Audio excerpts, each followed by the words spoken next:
This is Jack again, but more on creation as the interview continues.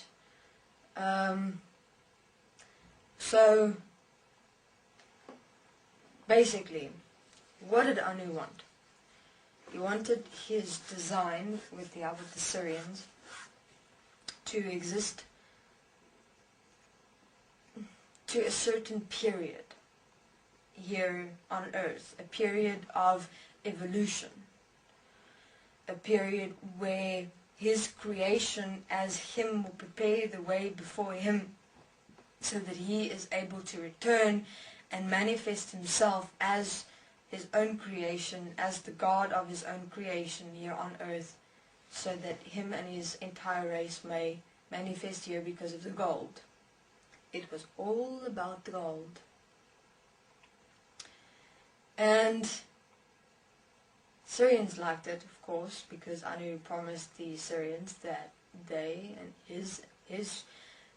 him and his race will also be able to manifest. So it was the Syrians and Anu and the serpents, those three, that would eventually become the god of this planet. Anu said he doesn't have a problem to share this planet with them because the systems of the Syrians, the design of the requirement to feed is the serpents, and then of course him, which is the design of the physical human vessel. Which is interesting because basically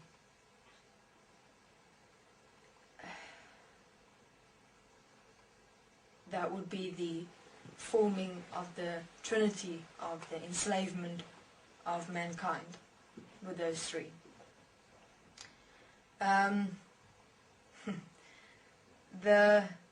Okay, now we're to the Fetucas. They were the race that assisted with the more specific designs of nature. They basically manipulated, and let's call it they were the interior decorator of this earth. They specified in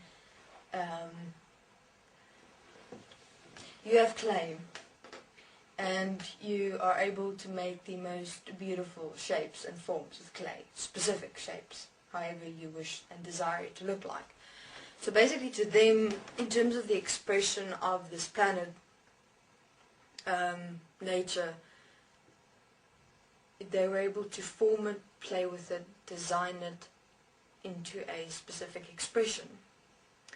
Nature itself, as it exists now, has also been manipulated in terms of the requirement to support the necessity for the animals that were designed by the serpents, which was first the dinosaurs, to be able to feed off. So that, because they also then required nurturing. And this is where the entire cycle of life, or circle of life, or not specific sure about the terminology, but something like that was placed in and developed. You know, where you have the carnivore, the omnivore, and the herbivore situation, and the whole chain of the whole, you know, the entire chain of life, if you want to call it that. And so they assisted in that.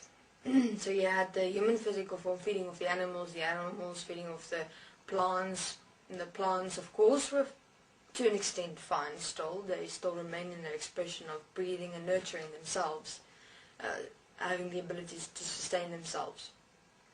Though that also became a problem because that was not enough, because even now the plants or nature itself as it existed couldn't sustain itself as it previously could, and everything started dying, or it kind of collapsed.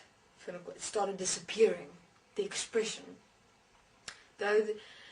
Then that's why weather was created. Weather, it's also a form of nurturing. The rain. So for instance, in the rain they programmed a certain essence, a substance, geometrical formed substance.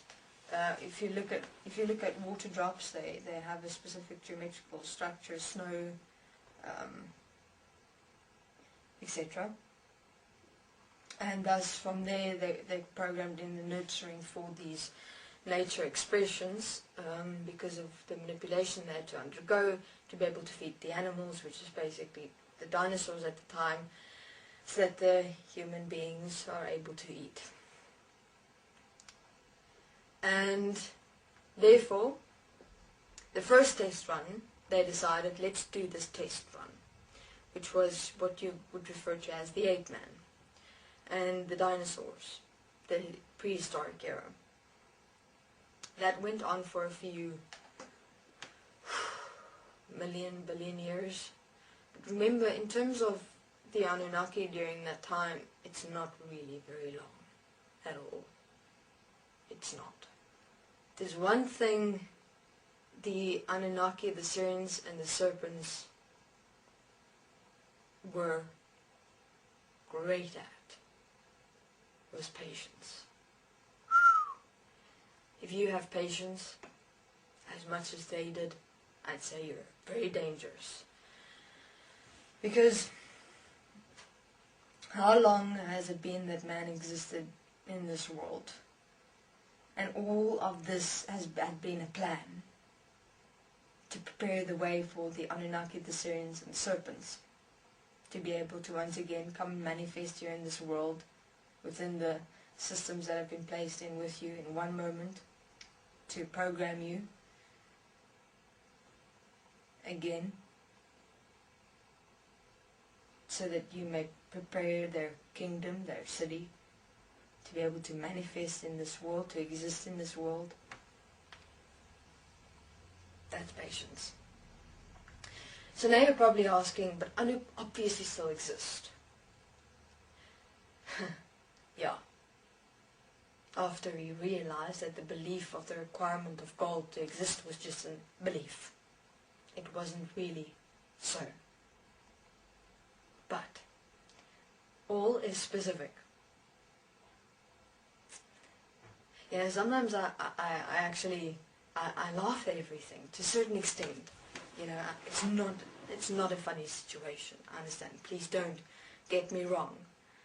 I'm laughing from the perspective of realizing how this puzzle actually fits together and how everything then starts making sense. And that's what people ask.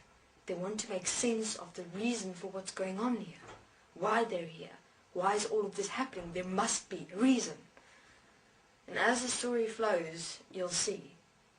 And you'll actually laugh with me because you won't believe it. But then you will. Thank you. This is Jack.